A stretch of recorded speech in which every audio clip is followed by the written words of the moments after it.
Puji nama Tuhan, shalom saudara. Shalom. Mari sore hari ini kasih tepuk tangan yang luar biasa buat Tuhan kita. Haleluya. Mari kita terus bersyukur kepada Tuhan. Sebab kita percaya bahwa ada mukjizat ketika kita terus bersyukur kepada Tuhan. Sebab Dia Allah yang besar, Dia Allah yang hidup, dan Dia berkuasa atas hidup saudara dan saya. Haleluya. Mari kita siapkan hati kita untuk kita masuk di dalam ibadah kita sore hari ini. Mari bersatu hati kita berdoa. Kami bersyukur Tuhan buat sore hari ini. Kalau kami boleh ada sampai hari ini, semua karena kebaikan Tuhan. Semua karena kasih Tuhan yang luar biasa. Terima kasih Tuhan. Ampuni segala dosa dan pelanggaran kami. Kuduskan setiap kami. Sucikan setiap kami. Bahkan layakkan setiap kami untuk kami boleh memuji menyembah-Mu. Terima kasih Tuhan, kami serahkan ibadah kami dari awal pertengahan hingga pada akhirnya. Kami percaya Tuhan hanya ada satu kuasa, yaitu nama Tuhan Yesus. Terima kasih Bapa, terpuji-pujilah Engkau dalam nama Tuhan Yesus. Haleluya. Amin. Terima kasih Tuhan.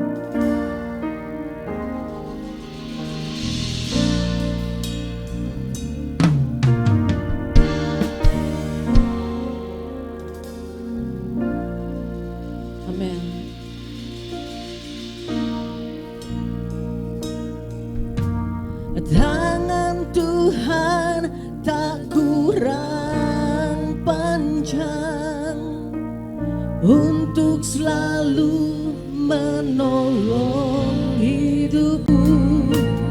Telinganya tak bersyukur, Engkau tempat perlindunganku Tuhan.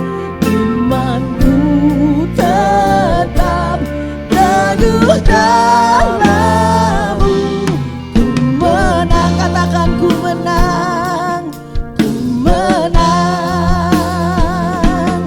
Ada mukjizat dalam bersyukur, Engkau tempat perlindunganku Tuhan. Imanku tetap dalam ku menang, ku menang, ku menang bersama-Mu. Haleluya, kami percaya Tuhan bahwa ada mukjizat di dalam Engkau. Haleluya. Terima kasih Tuhan.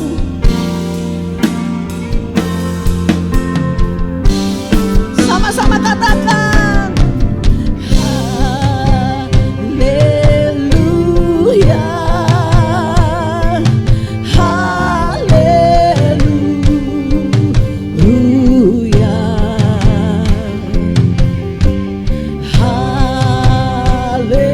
haleluya, katakan haleluya, haleluya. Amin. Haleluya. Amin, amin, amin. Haleluya. Katakan haleluya. Haleluya. Haleluya. Ada mukjizat. Percaya bahwa ada mukjizat ketika saudara bersyukur kepada Tuhan. Amin. Imanku tetap teguh dalam-Mu. Ku menang, ku menang, ku menang bersama-Mu. Haleluya.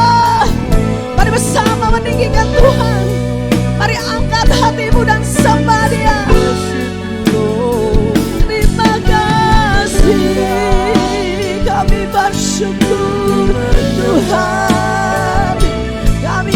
bersyukur. Ya raba ya raba ya rasul. Ya raba ya raba ya rasul. Ya raba ya raba. Ya raba ya sande. Haleluya. Ya raba. Ya raba ya raba. Ya Yesus, Kau kami agungkan. Kau Yesus yang kami sembah. Rakaraba ya raba ya raba. Ya raba. Ya raba. Ya raba ya raba ya rasul. Angkat hatimu dan sembah Dia. Dia ada di tengah-tengah kita. Haleluya. Ya raba ya raba ya raba ya rasul. Bawa hatimu kepadanya. Bawa hatimu dan sembah. Nyatakan doamu kepada Tuhan. Ya raba ya raba. Ya raba ya rasul. Jesus, Kau Allah yang berkuasa. Kau Allah yang hidup. Kau Allah yang ada di dalam kehidupan kami. Syakaraba. Ya raba. Ya raba ya raba ya rasyika. Takaraba. Ya raba ya tse. Ya raba ya raba. Ya raba ya rasyika. Ya raba ya raba ya raba. Terima kasih Tuhan. Terima kasih Tuhan.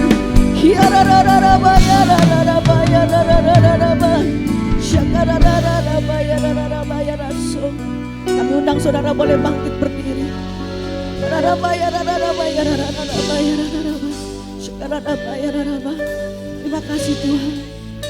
Karya terbesar dalam hidupku, pengorbananmu yang selamatkanku. Ini doa kami Tuhan. Kaulah harta yang terbesar dalam kehidupan kami. Amen. Yang ku miliki dan ku hargai Yesus. Yesus Engkau ku kagumi. Mari beri kemuliaan buat Tuhan kita. Haleluya. Karya terbesar dalam hidupku, pengorbananmu yang selamatkanku. Amin. Yang tak ternilai, yang ku miliki dan ku hargai. Panggil namanya Yesus Engkau ku kagumi. Mari lebih lagi katakan pada Tuhan. Haleluya. Karya terbesar dalam hidupku, pengorbananmu Tuhan menyelamatkan setiap hidup kami. Engkaulah harta yang tak ternilai, yang ku miliki dan ku hargai. Panggil namanya Yesus Engkau ku kagumi. Mari sekali lagi katakan haleluya.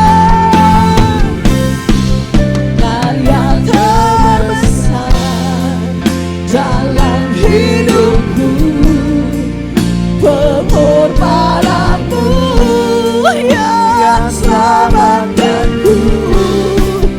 Engkaulah harta yang tak ternilai, yang ku miliki dan ku hargai. Panggil namanya kagumi Yesus, Yesus Engkau. Ku kagumi Yesus, Yesus Engkau. Ku kagumi.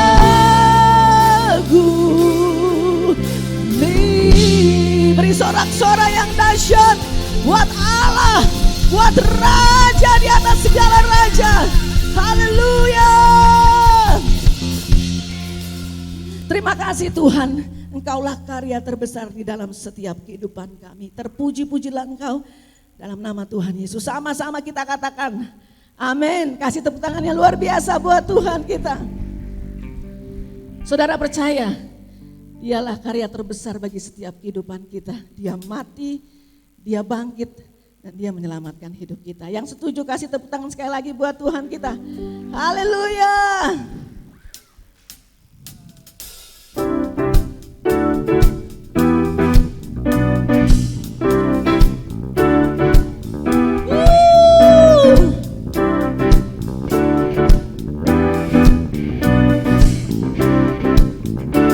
Mari bersama katakan, kasih yang begitu besar, lebih kuat dari dosa. Kasih yang menemukanku, selamatkan dan pulihkanku. Ku naikkan syukurku, ku tak akan berhenti memuji, meninggikan namamu selalu, memuliakanmu, dibebaskan, dibangkitkan, hidup yang baru dan kini hanya untukmu.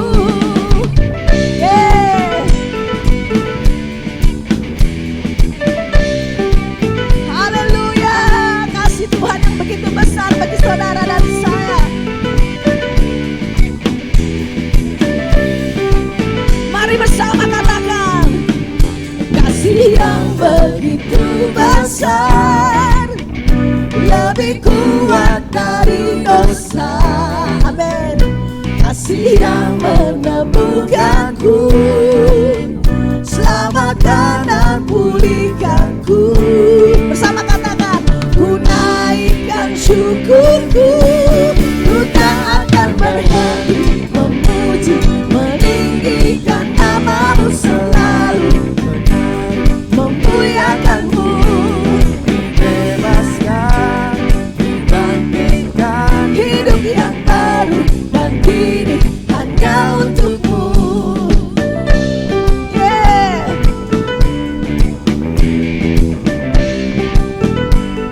Haleluya.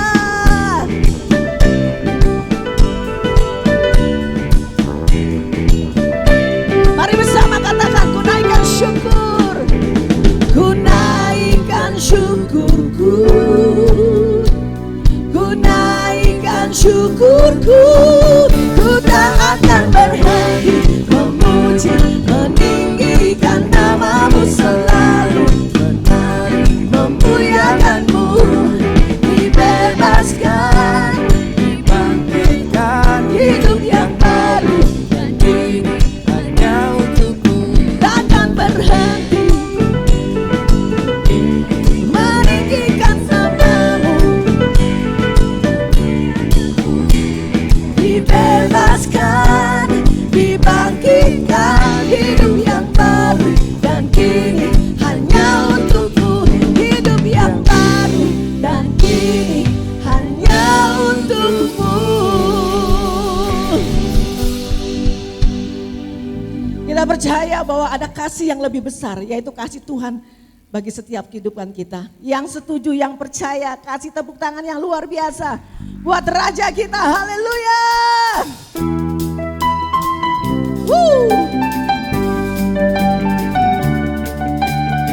Mari kita siapkan hati kita memuji Tuhan lebih lagi.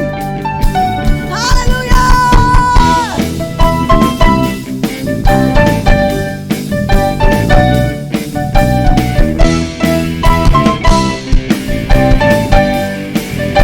Mari bersama katakan, Tuhan Engkau hadir kuasa mengalir melewati setiap hati kami. Katakan rohmu membebaskan, rohmu membebaskan, rohmu membangkitkan, kebesaranmu dinyatakan, diselamatkan untuk menyembah.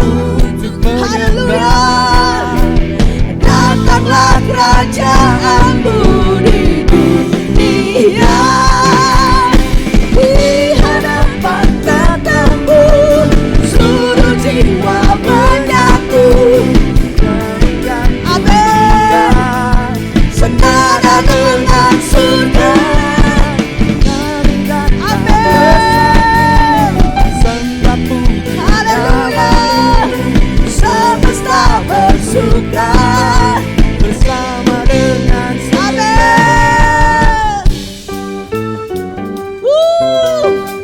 Mari terus memuji Tuhan.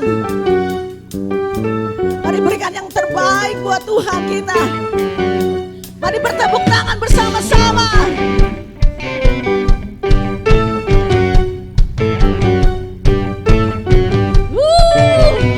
Kau dahsyat Tuhan.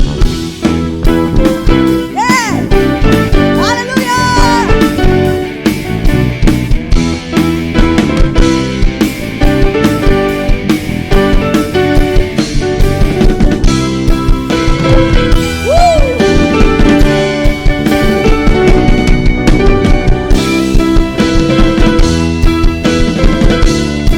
Mari bersama katakan, di hadapan tatamu seluruh jiwa menyatu, nyanyikan pujian senada dengan surga.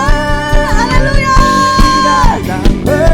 Amin. Sembah puji namamu, semesta bersuka Bersama dengan surga di hadapan tatamu seluruh jiwa menyatu, nyanyikan pujian senada dengan surga di hadapan bersama Amin. Sembah sujud namamu, semesta bersuka bersama dengan surga.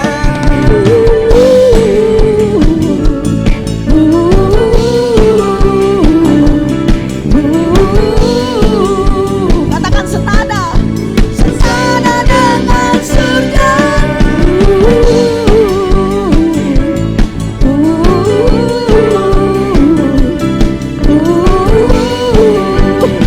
Katakan sama-sama, senada dengan surga. Haleluya. Tuhan kita Tuhan yang dahsyat. Amin. Silakan duduk saudara.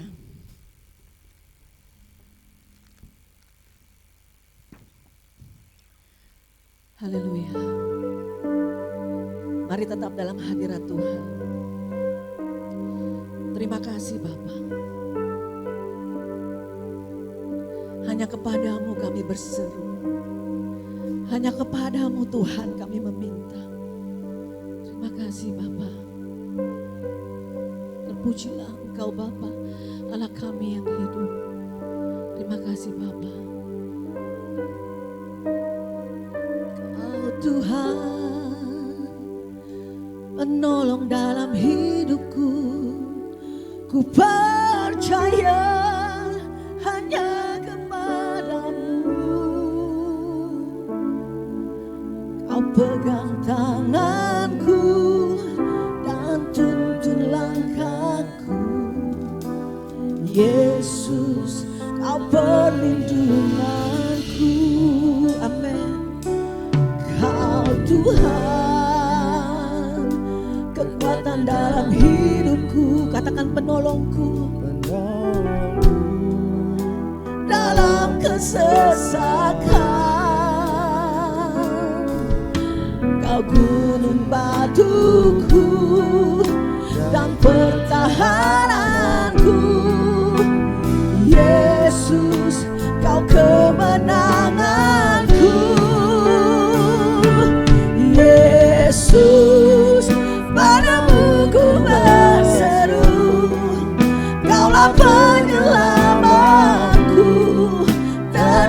terpujilah Kau Tuhanku.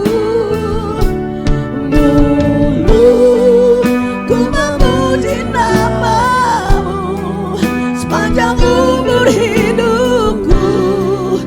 Terpujilah Kau Tuhanku di atas segalanya.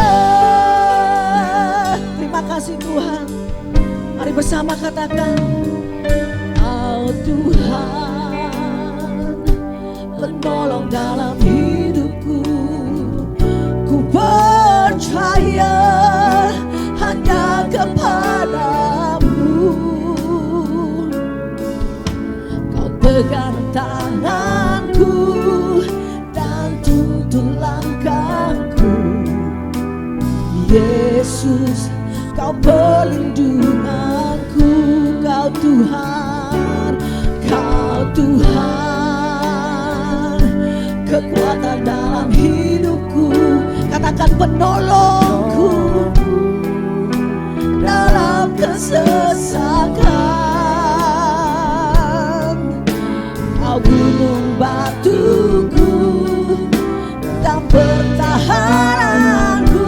Yesus, Yesus, Kau kemenanganku. Panggil namanya Yesus, padamu ku berseru. Kaulah penyelamatku.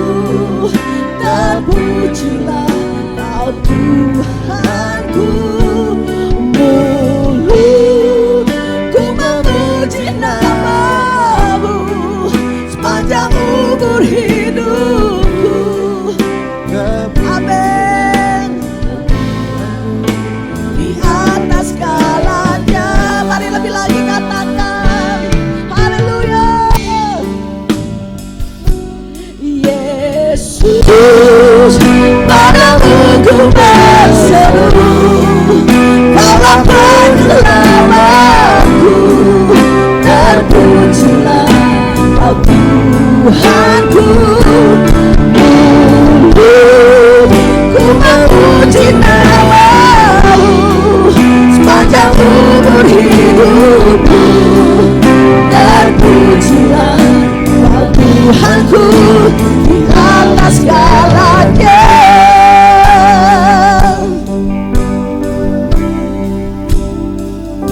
Terima kasih Bapa, terima kasih Tuhan. Pada sore hari ini Tuhan, kami mengucap syukur kami bisa ada di bait. Menaikkan pujian, menaikkan syukur kami Tuhan. Buat kasih anugerah perlindungan, bahkan sukacita yang terus menerus Engkau berikan bagi kami Tuhan. Amin. Karena kami tahu sukacita datangnya dari surga. Biar ada kegembiraan terus dalam hidup kami Tuhan. Terima kasih Tuhan. Terima kasih Bapa. Kau Allahku, Kau Tuhanku. Engkau segalanya bagi kami. Haleluya, haleluya.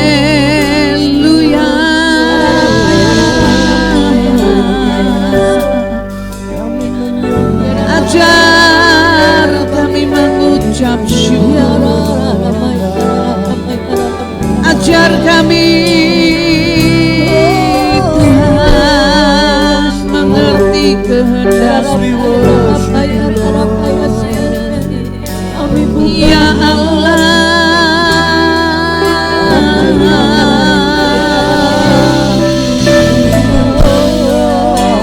amin.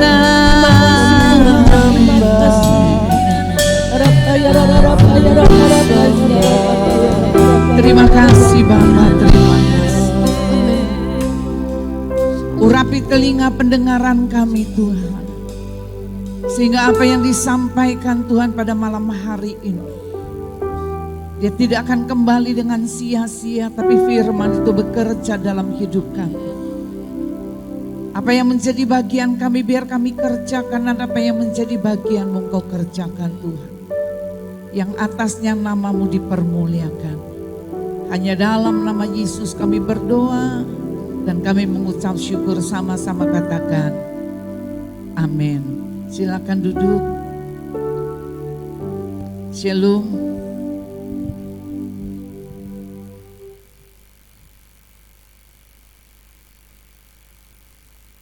Kita sudah masuk puasa ke berapa? 3 minggu ya?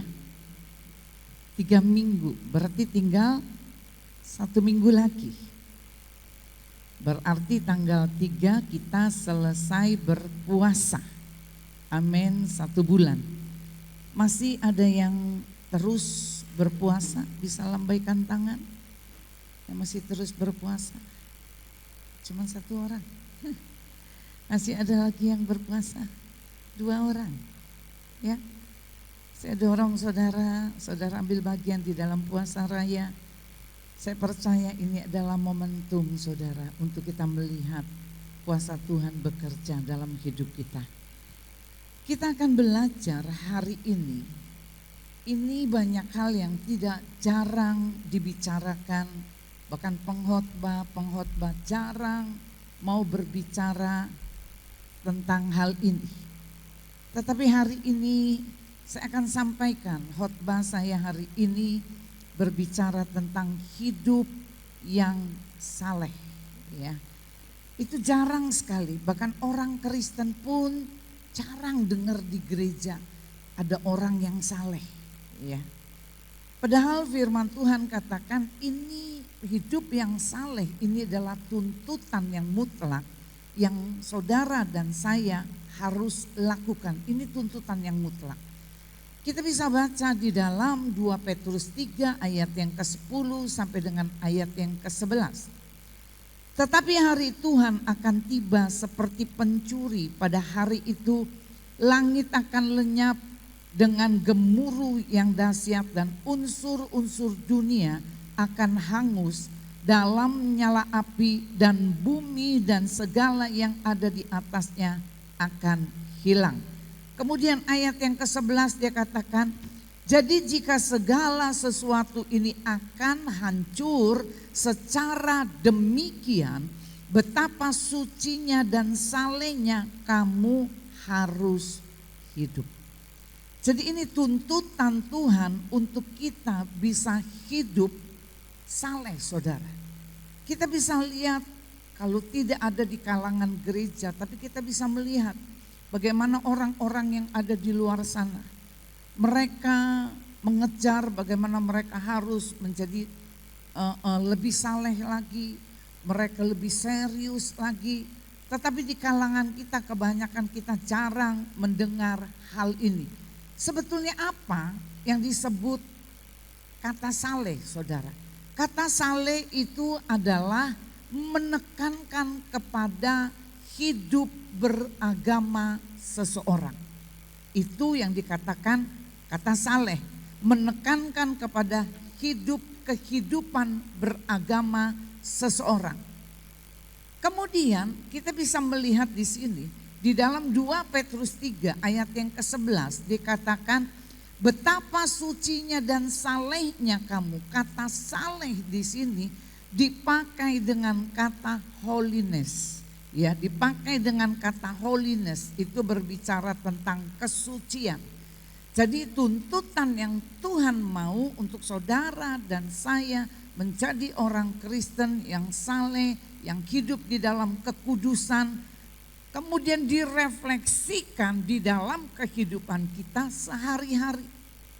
Kita refleksikan itu, kita sebagai orang saleh. Alkitab berbicara ketika Ayub, dikatakan Allah berbicara, Ayub adalah orang saleh, orang yang takut akan Tuhan. Dan bukan cuma Tuhan yang berbicara tentang hal yang demikian, tetapi Alkitab mencatat, dia katakan orang-orang sekelilingnya pun berkata hal yang demikian. Jadi kita bisa melihat, sedangkan saya mau katakan di zaman akhir hampir tidak pernah dibahas tentang hidup saleh. Dan kekristenan pada zaman ini itu lebih banyak orang-orang memburu sesuatu yang satu kali itu akan ditinggalkan. Kemudian zaman sekarang itu kesuksesan seseorang itu diukur, ya, kesuksesan seseorang itu dipandang berhasil. Ketika dia ikut Yesus, dia katakan gini, keberhasilan di dalam mengikut Yesus itu adalah kesuksesan. Saya mau katakan, apakah seperti demikian? Raja Salomo, dia berbicara, dia katakan, kalau motivasi kamu, kalau kamu mengenal Tuhan hanya semata-mata mencari berkat, mencari kekayaan, maka firman Tuhan katakan, sia-sialah hidup kamu. Dituliskan di dalam pengkhotbah, saudara. Di dalam pengkhotbah kelima ayat yang ke-10 dia katakan, siapa mencintai uang tidak akan pernah puas dengan uang. Ya, uangnya yang salah enggak, saudara. Ya, kemudian dia katakan lagi, siapa yang mencintai kekayaan tidak akan puas dengan penghasilan. Kemudian Salomo mengatakan apa? Itu pun sia-sia. Yang nulis ini bukan orang yang tidak punya pengalaman tentang kekayaan. Tetapi yang menulis ini adalah Raja Salomo. Artinya Raja Salomo itu memiliki kekayaan yang luar biasa. Kemudian dia katakan, yang saya terjemahkan gini, kalau pola pikir kamu cuman menjadi kaya ketika kamu ikut Tuhan, maka sia-sia hidup kamu. Karena dituliskan, dikatakan di dalam Lukas, bahkan firman Tuhan katakan Lukas 9 ayat ke-25, ini dikatakan ayat ke-25, apa gunanya seseorang memperoleh seluruh dunia, tetapi ia membinasakan atau merugikan diri sendiri. Jadi kita lihat, kalau kekayaan itu menjadi tujuan kita, maka kita tidak akan pernah puas dengan kekayaan. Menjadikan kekayaan yang mengatur hidup kita. Kekayaan itu yang mengendalikan hidup kita. Saya katakan saya kenal dengan satu orang. Kalau saya sebut merek, karena setiap khotbah tidak boleh sebut merek. Ini adalah orang kaya dan kaya, saya katakan. Kalau saya melihat kekayaan yang mungkin 7 turunan gak habis. Dia punya pabrik besar-besar. Ya, pabrik yang besar-besar luar biasa. Saya melihat dan saya bertemu dengan orang ini, sekarang usianya sudah 77-78 kurang lebih. Saya mengenal dia itu 10-15 tahun yang lalu. Kenapa saya katakan ibu ini adalah orang yang saleh? Kekayaan, tujuan dia bukan kepada kekayaan. Tetapi kekayaan itu yang membuat dia, kekayaan itu bonus bagi hidup dia. Tapi dia mengerti tujuan dia kepada kekekalan. Karena apa? Ada satu momen, ada satu kejadian yang dia tidak pernah lupakan seumur hidup di dalam hidup dia. Dia punya 3 anak, saudara, 2 perempuan, 1 laki-laki. Laki-laki ini adalah laki-laki yang paling bungsu.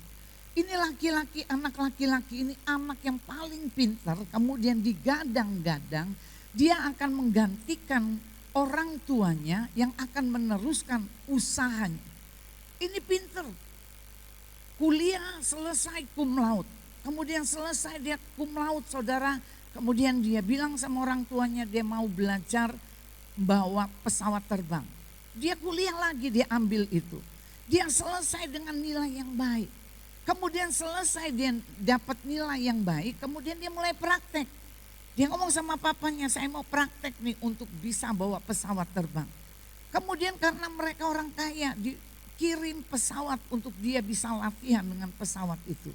Saudara tahu ketika dia mulai bawa itu pesawat, dia mulai tinggal landas, kemudian dia mulai naik dengan satu ketinggian. jalan kira-kira 5-10 menit, saudara tahu apa yang terjadi? Tiba-tiba pesawat dari ketinggian yang cukup tinggi itu jatuh, kemudian hancur, dan salah satu yang setir ini pilotnya adalah anak dari ibu ini. Yang dia gadang-gadang bahwa anak ini akan meneruskan usaha orang tuanya.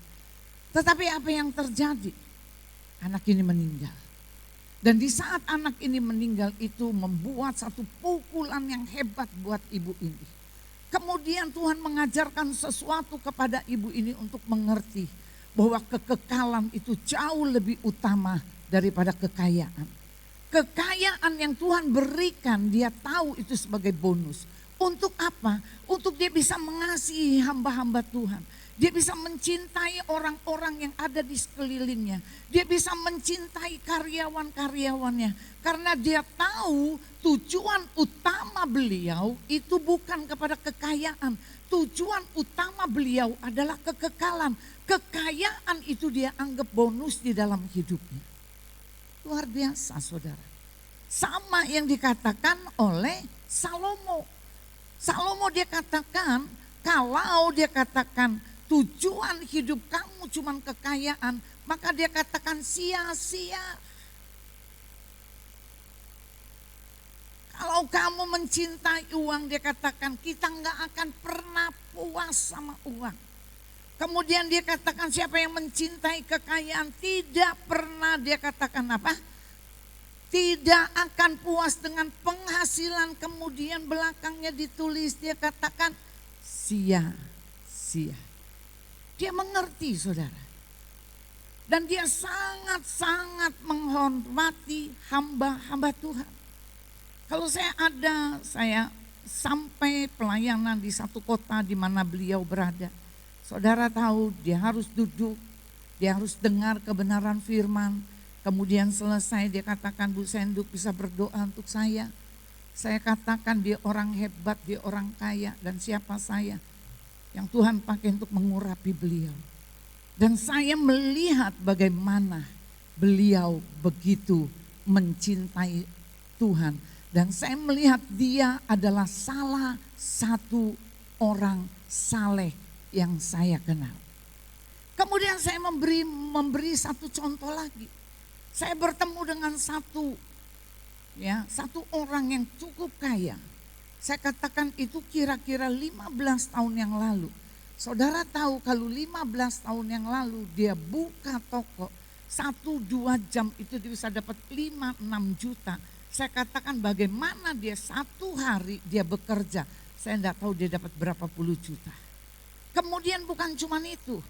Mereka cuma kejar kekayaan. Mereka cari kekayaan. Mereka cuma pergi ke gereja 1 minggu sekali. Tetapi mereka tidak mendorong diri mereka untuk apa yang Tuhan kasih, bonus yang Tuhan kasih. Untuk mendorong mereka sampai kepada kekekalan. Tidak ada, saudara. Sampai ketika saya tiba di kota itu, kemudian dia punya anak. Itu cucu rohani saya, dia ngomong sama saya, anaknya pintar. Dia katakan, Oma, saya punya mimpi. Saya akan bangun di mana papa saya beli satu tanah yang cukup luas. Itu di daerah yang sekarang menjadi tempat para wisata terkenal di Indonesia. Dia katakan saya punya mimpi, saya mau jadi dokter. Saya akan bangun rumah sakit di sana. Dan saya mau panggil dokter-dokter yang terbaik. Mimpi anaknya. Tetapi saudara saya melihat di sini lain dengan ibu yang pertama. Bagaimana ketika pembelajaran kemudian dia mengambil keputusan, dia mengerti bahwa kekayaan itu sebagai bonus dalam hidup dia. Maka dia cari kekekalan. Tetapi yang ini saya melihat bagaimana dia mengejar kekayaan. Dia mengejar kekayaan tanpa dia memperhatikan dengan sungguh kehidupan kerohanian dia di hadapan Tuhan. Sampai satu kali dia punya suami, saudara, meninggal. Waktu suaminya meninggal, kemudian mulai terjadi sesuatu yang di luar nalar kita.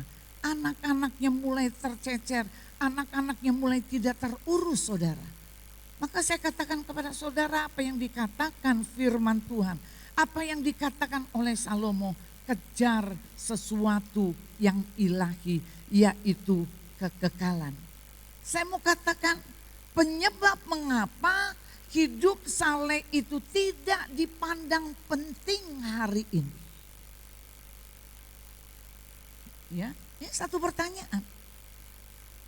Penyebab mengapa hidup saleh itu tidak dipandang penting pada masa kini. Yang pertama, karena kekristenan itu memiliki pandangan yang keliru, saudara. Mereka berpikir gini, percaya kepada Yesus, kemudian dibaptis, semua selesai. Kemudian saya akan selamat, kemudian saya punya surga. Itu pandangan kita, pandangan orang Kristen. Maka ke gereja ya aras-arasan. Tadi pagi selesai ibadah, saudara, anak-anak kecil 2 tahun mereka nggak sekolah minggu, tiba-tiba sekarang mereka sekolah minggu. Saudara tahu mereka bangun pagi, waktu bangun pagi mereka tanya, mami ini hari apa? Hari Minggu. Kemudian dia gini-giniin tangan, yes aku mau ke gereja. Kemudian ada satu lagi anak masih kecil. Kemudian dia tanya, mama ini hari apa? Minggu. Dia ketok-ketok tangan, dia katakan yes mau ke gereja. Anak kecil punya antusias untuk dia cari Tuhan. Tetapi orang dewasa ketika dibilang hari Minggu, ya ke gereja lagi. Cepet amat sih ke gereja lagi, tidak antusias. Maka saya katakan pandangan yang keliru ketika kita mengikut Tuhan, ketika kita percaya kemudian dibaptis, kemudian saudara katakan surga itu dalam milik saudara. Tidak seperti itu. Karena saya mau katakan ada standar untuk mengikut Tuhan. Ada standar yang Tuhan berikan bagi saudara dan saya. Standar yang pertama dikatakan di dalam 1 Yohanes 2 ayat yang ke-6. Coba kita buka. 1 Yohanes 2 ayat yang ke-6.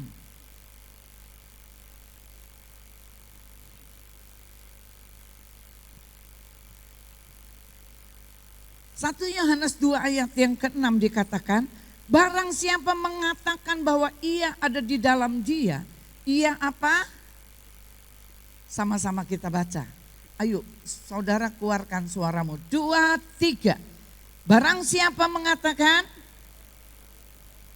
ia apa? Wajib hidupnya sama seperti Kristus hidup. Wajib. Kata wajib itu adalah harus. Ini adalah standar yang Tuhan berikan bagi orang percaya.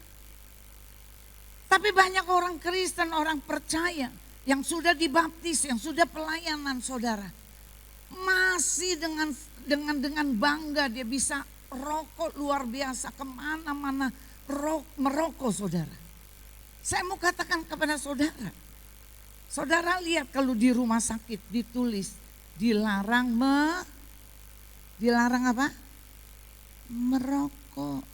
Rumah sakit saja tolak saudara yang merokok, apalagi surga. Rumah sakit lu tolak itu orang yang merokok. Apalagi kita, apalagi surga. Karena firman Tuhan katakan standar kekristenan. Untuk saudara bisa menjadi orang saleh yang pertama, wajib hidup kita sama seperti Kristus. Harus sama. Apa yang Yesus lakukan, kita harus lakukan. Dia yang menjadi contoh buat hidup saudara dan saya. Kemudian standar yang kedua itu apa? Dituliskan di dalam 2 Timotius 2 ayat 19 bagian B. Coba kita lihat. 2 Timotius 2 ayat 19 bagian B.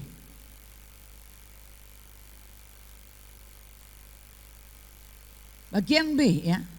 Tuhan mengenal siapa kepunyaannya dan setiap orang yang menyebut siapa?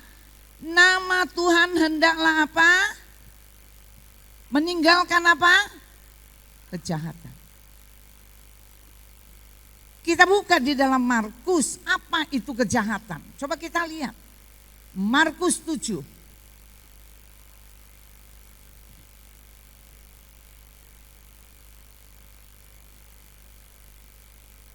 Kita lihat Markus 7.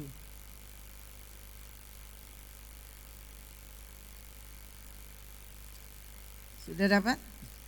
Kita baca sama-sama ayat ke-21. Kita baca dulu ayat yang ke-19. Atau ayat yang ke-20. Katanya lagi, dia katakan katanya lagi, apa yang keluar dari seseorang itulah yang menajiskan. Sebab dari dalam hati orang timbul segala apa? Pikiran jahat, percabulan, pencurian, pembunuhan, perzinahan, keserakahan, kejahatan alam Tuhan.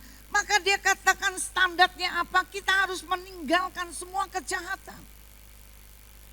Kejahatan itu apa? Berbicara tentang percabulan. Percabulan itu apa, saudara? Percabulan orang yang belum menikah tetapi melakukan hubungan atau nonton film-film porno, itu disebut dengan percabulan. Itu adalah percabulan. Saya sekarang ngomong sama saudara, sangat-sangat mudah orang bisa dapat sesuatu yang negatif melalui apa? Melalui sosial media. Ketika saudara klik, dia akan keluar sesuatu. Ada keputusan untuk saudara lihat atau tidak lihat. Kalau saudara bilang, udah terlanjur lihat nih. Udah terlanjur lihat, kan dosa. Terusin aja dosa. Itu bahaya, saudara. Dikatakan, tinggalkan itu. Kemudian perzinahan. Apa itu perzinahan? Sudah punya istri. Istri tunggu di rumah. Tapi masih punya lagi apa? Selingkuhan.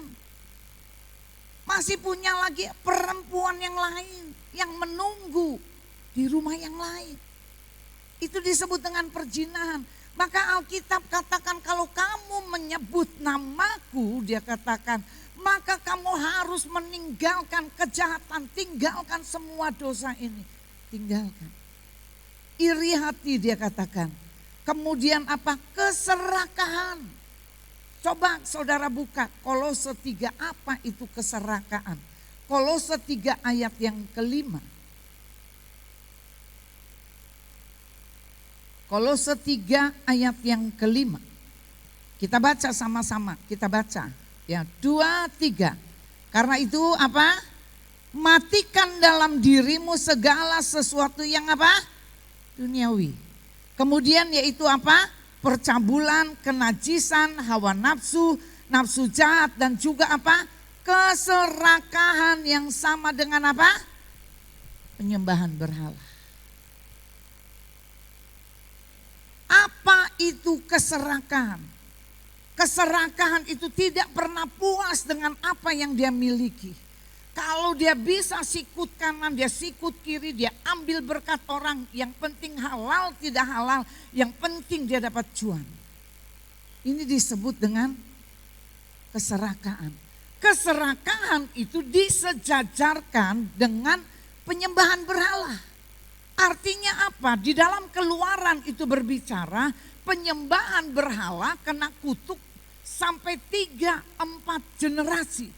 Jadi saya katakan orang yang tamak, orang yang serakah dikatakan, maka dia akan kena kutuk 3-4 generasi.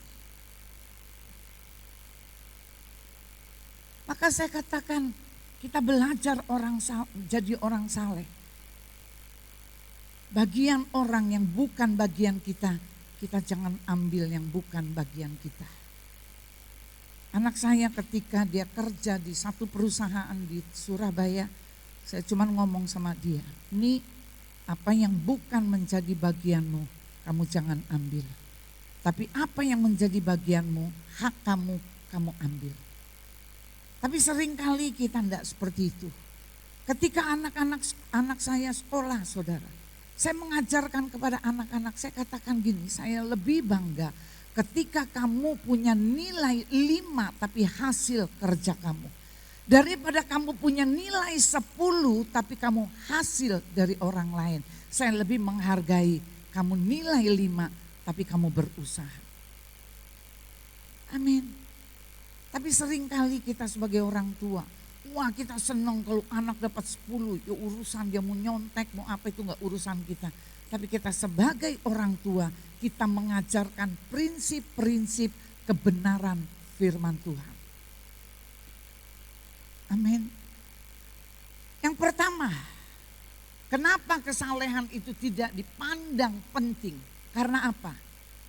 Karena memiliki pandangan atau konsep yang salah tentang keselamatan. Kemudian yang kedua, penyebab mengapa hidup yang saleh itu tidak dipandang penting pada masa sekarang. Yang kedua, karena gaya hidup atau kekristenan itu hanya untuk mendapat pengakuan dari orang lain. Ini lebih bahaya. Kekristenan itu hanya dianggap sebagai apa? Pengakuan dari orang lain. Oh, orang lain bilang gini, oh kamu orang Kristen karena kamu ke gereja. Kita hanya puas dapat pengakuan yang seperti itu. Tetapi sesungguhnya kita tidak mengenal kebenaran firman Tuhan. Kita nggak tahu. Kita melayani Tuhan karena kita tahu kita sebagai hamba Tuhan. Selebihnya kita nggak ngerti apa-apa, saudara. Maka kita lihat kenapa banyak orang Kristen hari-hari ini meninggalkan Kristus. Karena apa? Mereka tidak tahu konsep kebenaran firman hari-hari ini. Ketika kebenaran tidak sama dengan apa yang dia pandang, maka dia katakan dia tinggalkan kekristenan. Karena apa? Karena kekristenan bagi mereka hanya untuk apa? Mendapat pengakuan. Bahkan yang lebih parah lagi. Saya sempat besuk, kenapa? Iya saya ini ke gereja. Daripada Bu Linda di rumah nganggur nggak ngapa-ngapain, mending ke gereja. Lo ke gereja nganggur lo saudara.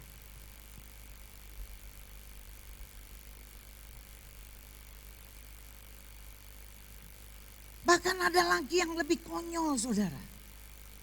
Dia katakan saya ke gereja supaya apa? Saya sempat ketemu ada beberapa orang.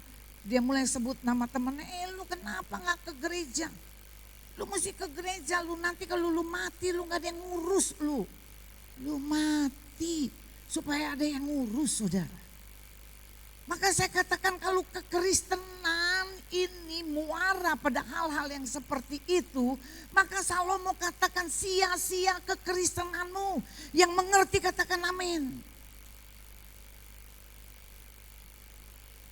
Kalau kekristenan kita cuma sampai oh nanti mati ada yang ngubur, kasihan saudara. Kalau kekristenan saudara standarnya ketika saudara menjadi orang Kristen cuma apa? Daripada nganggur di rumah, saya katakan kasihan banget. Karena kita tidak memiliki standar pengertian yang benar tentang firman Tuhan. Kemudian standar yang ketiga itu dikatakan di dalam Matius 5 ayat yang ke-20. Matius 5 ayat yang ke-20 dikatakan, jika hidup keagamaanmu tidak lebih benar daripada hidup keagamaan ahli-ahli Taurat dan orang-orang Farisi, sesungguhnya kamu apa? Tidak akan apa? Masuk ke dalam kerajaan surga. Dia katakan kalau hidup keagamaanmu, hidup keagamaanku, dia katakan kalau kamu tidak lebih dari orang Farisi, maka dia katakan sorry, lu gak bisa masuk surga. Orang Farisi, ahli Taurat, dia sangat mengerti tentang hukum Taurat. Kejadian, Keluaran, Imamat, Bilangan, Ulangan, mereka hafal sampai titik koma, mereka tahu itu saudara. Bagaimana dengan kita sebagai orang Kristen? Bagaimana kita baca Alkitab apa enggak? Apakah ketika kita ke gereja kita cuma mau kumpul-kumpul supaya kita punya komunitas? Saya katakan salah besar. Ini adalah tuntutan untuk saudara bisa menjadi orang saleh. Tuntutan untuk kita mengikut Tuhan.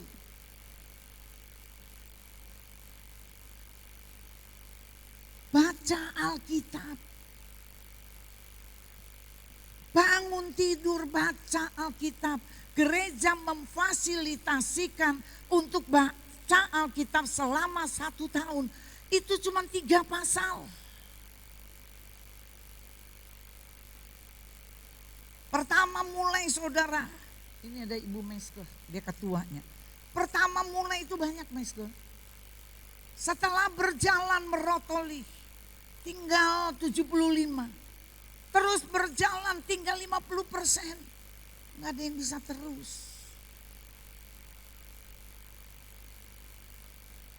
Kemudian yang ketiga, standarnya saudara. Standar kita mengikut Tuhan untuk kita bisa menjadi orang saleh. Yang ketiga, dikatakan apa? Lukas 9 ayat ke-23. Dia katakan, sangkal diri, pikul salib. Yesus dia berbicara begini, ini sangat baik sekali. Yesus bilang begini, ayo sini dengan bahasa saya, kamu duduk.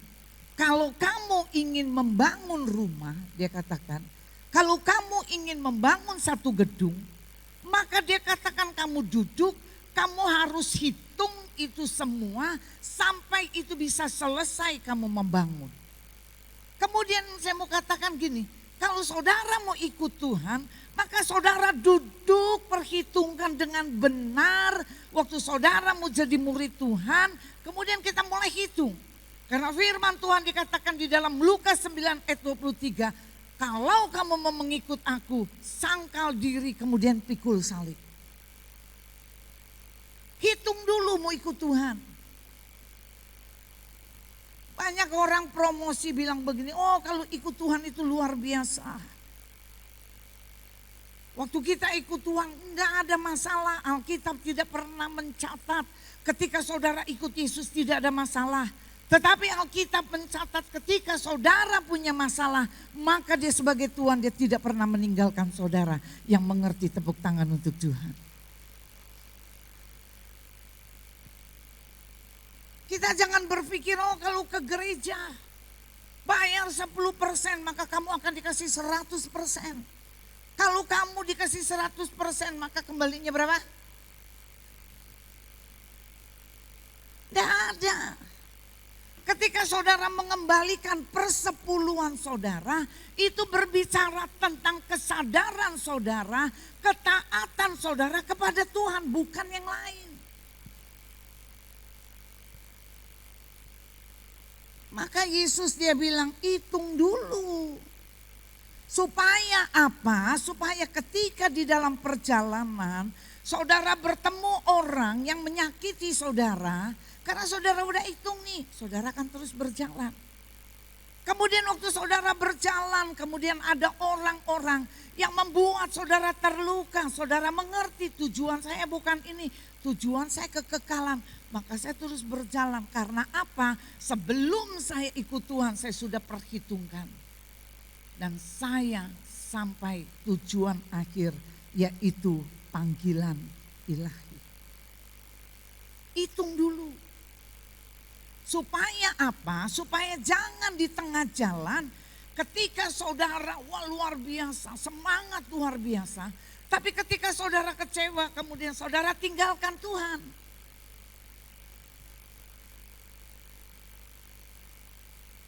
Maka Yesus bilang, hitung yang benar. Hari ini saudara hitung yang benar. Mengikut Yesus. Karena ada satu lagu anak kecil, saudara pernah dengar?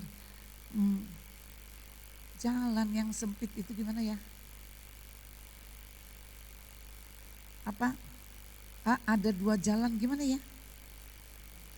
Di dalam dunia ada 2 jalan. Terus besar dan kecil, mana kau pilih?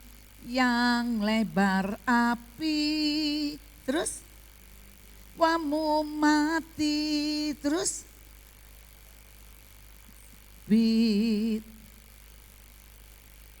apa? Hidup. Mana yang kita mau pilih? Jalan yang lebar. Di luar banyak menawarkan sesuatu kepada saudara. yang tidak perlu ketaatan, yang tidak perlu standar hidup. Saudara mau lakukan apapun, saudara bisa lakukan. Tapi saudara pilih kebebasan, akhirnya apa? Hidupmu binasa. Tetapi ketika kita mengikuti Yesus, ada prinsip-prinsip, ada standar-standar kita mengikut Tuhan. Kita bisa setia enggak?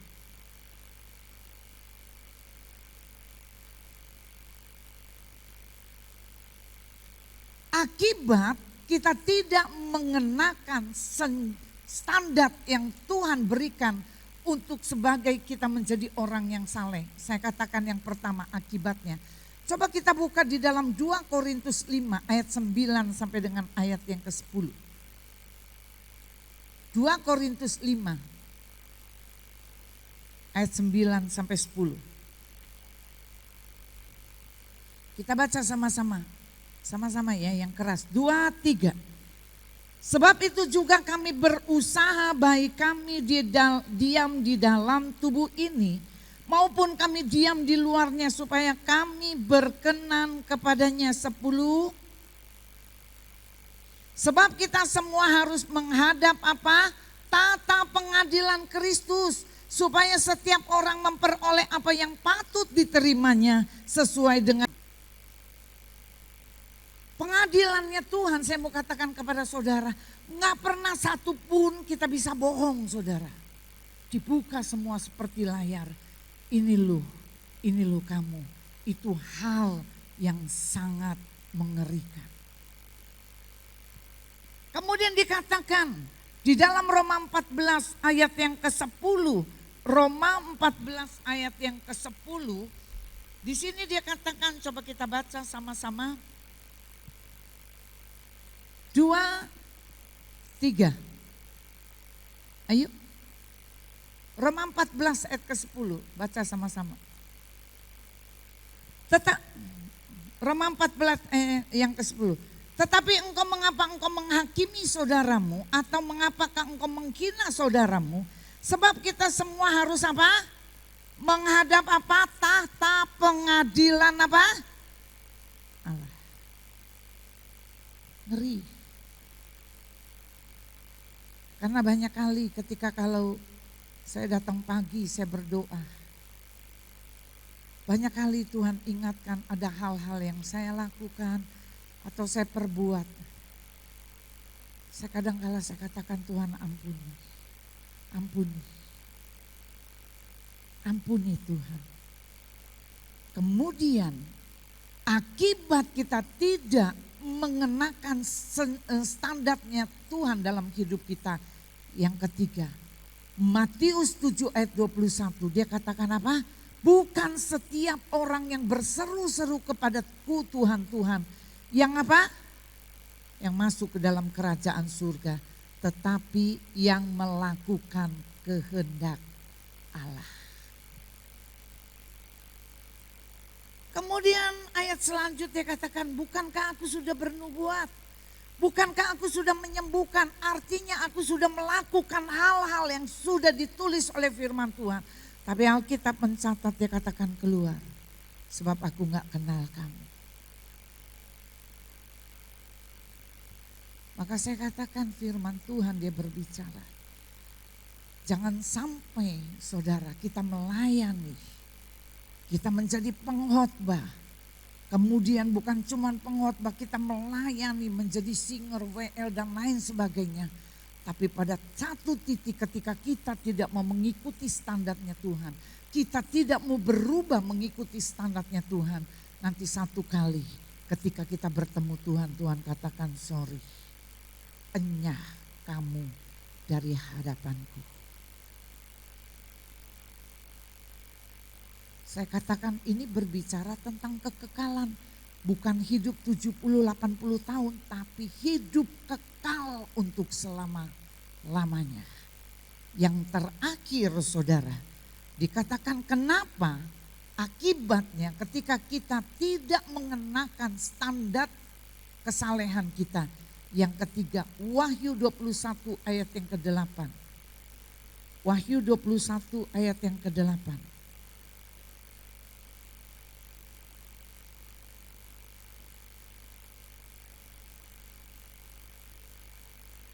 Kita baca.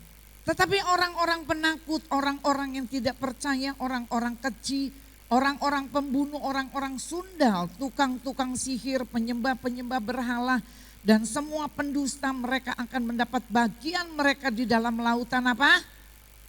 Yang menyala lautan, saudara. Dia bukan api di dalam tungku, bukan. Bukan api yang kecil seperti danau, enggak. Tapi dia katakan apa? Lautan api yang menyala-nyala oleh api dan belerang, inilah kematian yang kedua.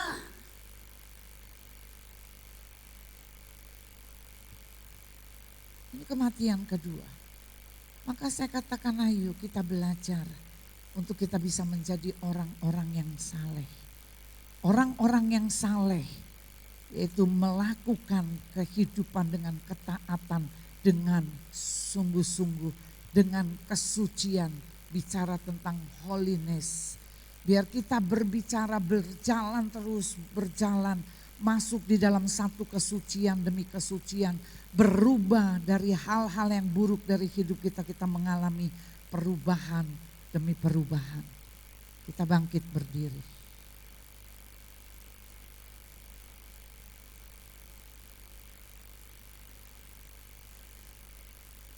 Makasih Tuhan, makasih.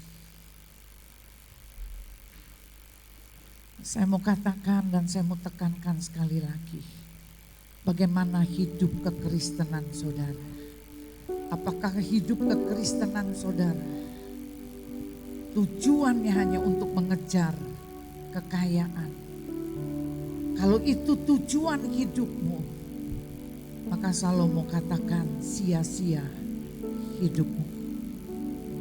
Maka Lukas katakan di dalam Lukas 9:25, kamu akan rugi dalam hidup kamu. Tapi kita biarkan kita mengejar kekekalan sampai pada garis akhir tujuan kita. Dan kita bertemu dengan kekekalan.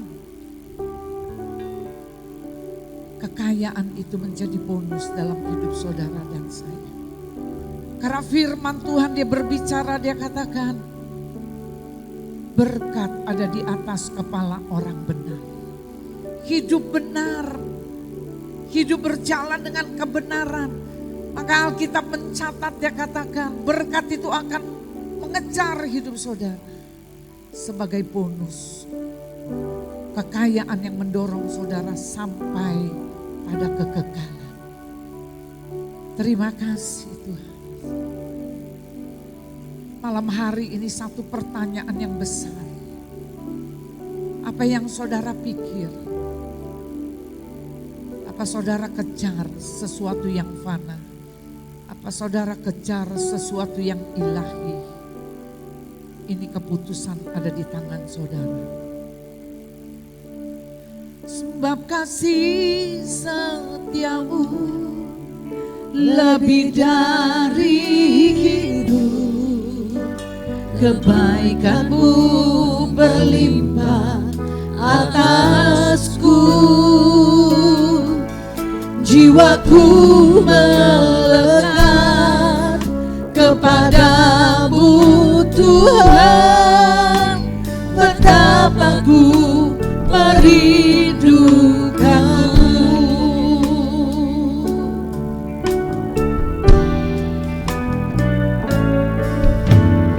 Ya Allah, Engkau kerinduanku, selalu ku cari wajah-Mu Tuhan, seperti tanah yang kering rindukan air, demikianlah jiwaku rindu Engkau.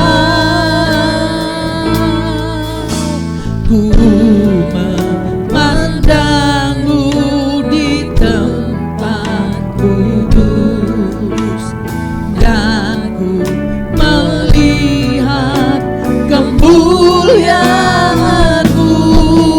Ku berdiam di bawah naungan sayap-Mu, dan ku dapat kekuatan baru.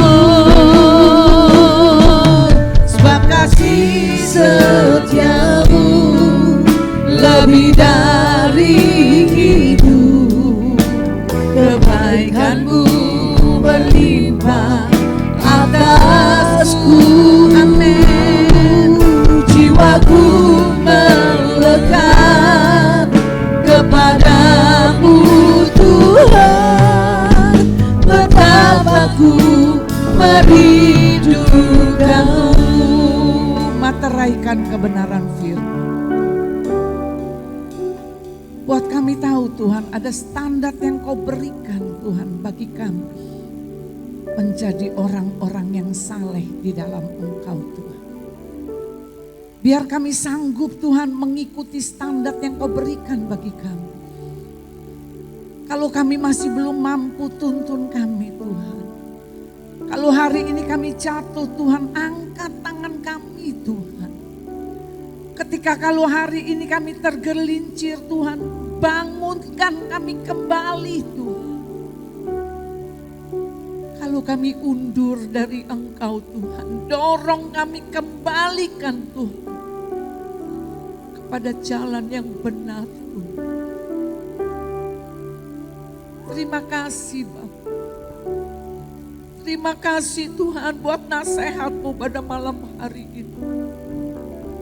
Terima kasih. Hamba-Mu minta biar keluar dari tempat ini orang-orang yang saleh, yang hidupnya sungguh benar-benar takut akan Engkau Tuhan.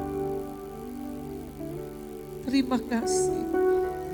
Kami percaya ketika kami hidup saleh, berkat itu menjadi bonus bagi hidup kami. Terima kasih Bapa. Terima kasih. Kami menyerahkan, biar kebenaran yang disampaikan seperti Yesaya katakan, firman tidak akan kembali kepada kami dengan sia-sia. Tapi firman itu kan bekerja dalam hidup kami. Hanya dalam nama Yesus kami berdoa, sama-sama katakan amin. Tepuk tangan untuk Tuhan. Silakan duduk.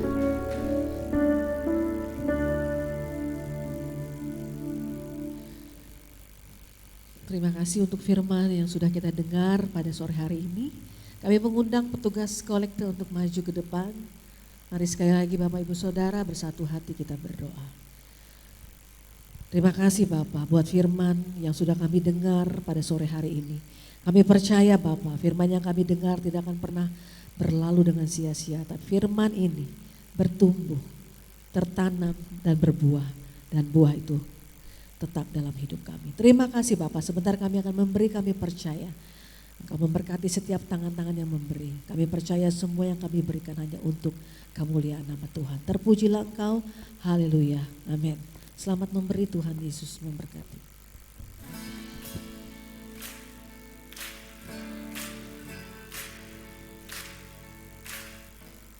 Shalom jemaat yang terkasih, senang rasanya saya dapat menyapa Anda pada minggu ini. Berikut, saya akan menyampaikan pengumuman seputar Gereja Betani Lampung untuk sepekan ke depan. Ibadah Raya Gereja Betani Lampung dilaksanakan 2 kali, pada pukul 7.30 pagi dan 5 sore. Mari nikmati hadiratnya bersama pada jam ibadah yang tersedia.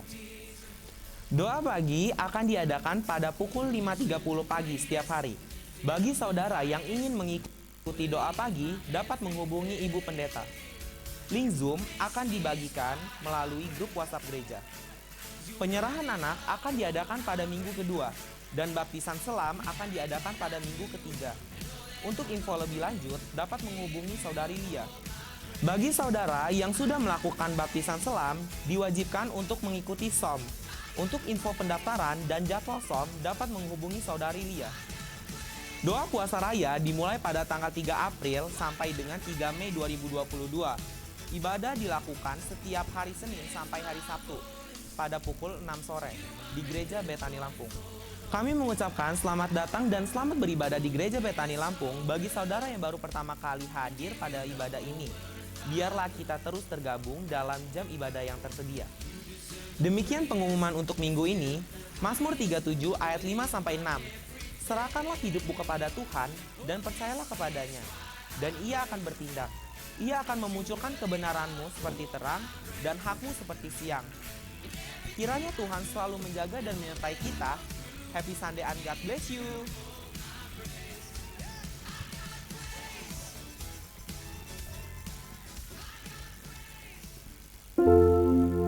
Kita akan mengakhiri ibadah kita pada malam hari ini. Kami undang saudara boleh bangkit berdiri. Saudara boleh kasih tepuk tangan yang luar biasa buat Tuhan kita. Haleluya. Karya terbesar dalam hidupku, pengorbananmu yang selamatkanku. Engkaulah harta yang tak ternilai yang ku miliki dan ku hargai.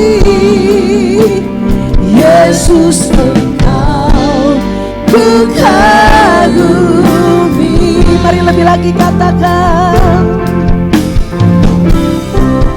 karya terbesar dalam hidupku, pengorbananmu yang selamatkanku.